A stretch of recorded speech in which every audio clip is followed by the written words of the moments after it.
Liberté numérique en direct des Philippines, bienvenue sur notre série Les 3 types d'expats qui se sont plantés ou qui vont se planter, ou 3 histoires typiques des gens qui ont fait un échec avec leur expatriation.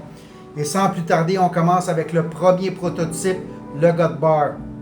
Aux Philippines, l'alcool est cheap, ça coûte pratiquement rien prendre une bière. 1 piastre, 2 piastres, ça dépend où ce que vous allez. Les expats, bien souvent, qui sont des gut bars, vont finir dans des endroits comme des bikini bars ou des sport bars. Ils aiment ça se tenir dans des endroits comme ça parce que c'est très peu dispendieux.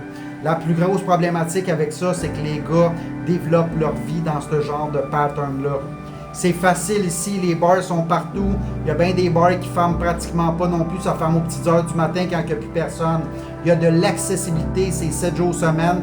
Puis qu'est-ce qui arrive, c'est que ces gars-là se perdent dans les bars. Ils boivent de l'alcool, ils fréquentent des filles de bar, que ce soit des barmaids ou ce qu'on appelle des bikini girls. Il n'y a pas de danseuses ici aux Philippines, mais c'est un peu le même principe avec les bikini bars et les sport bars où est-ce qu'il y a des hôtesses. Donc, c'est quoi le plus grand danger pour ces hommes-là? Ils viennent ici puis ils flambent leur argent dans les bars, dans les bikini bars. Ils tombent amoureux ou ils rentrent en relation avec des filles qui travaillent dans ces milieux-là. C'est l'équivalent que de tomber en amour avec des danseuses au Québec. C'est pas la chose à faire. Ça va finir par coûter énormément d'argent. Ces filles-là sont là pour travailler, non pas pour tomber en amour. Deuxième problématique, c'est que souvent ces gars-là vont consommer justement beaucoup d'alcool et vont avoir des relations sexuelles. Il faut bien comprendre qu'on vit dans un pays en voie de développement et le taux de maladies sexuelles transmises est très élevé ici. J'ai vu, surtout pour les gars qui sont un peu plus vieux, 50 ans et plus, j'ai vu des bonhommes se ramasser avec des maladies transmises sexuellement. Ça reste à vie.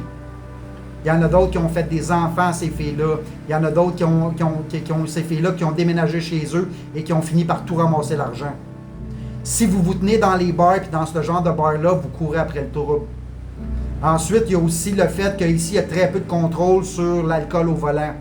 Donc, il y a plusieurs gars qui conduisent en état d'ébriété et qui finissent par se mettre dans la marde.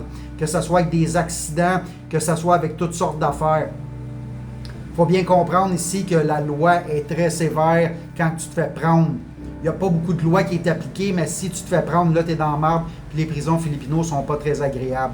Donc, le premier exemple des expats qui ont scrappé leur expatriation, c'est qu'ils sont arrivés ici, puis ils ont pris des cartes de membres d'un bar, d'un bikini bar, puis dans les sport bars, ils sont tombés en amour avec les filles qui travaillent là, puis ils se sont mis dans un processus d'alcoolisme, de consommation, de sexualité, etc., etc. Ils ont flambé toute leur cash, puis ils sont misérables aujourd'hui. Puis ça, c'est ceux qui s'en sortent bien.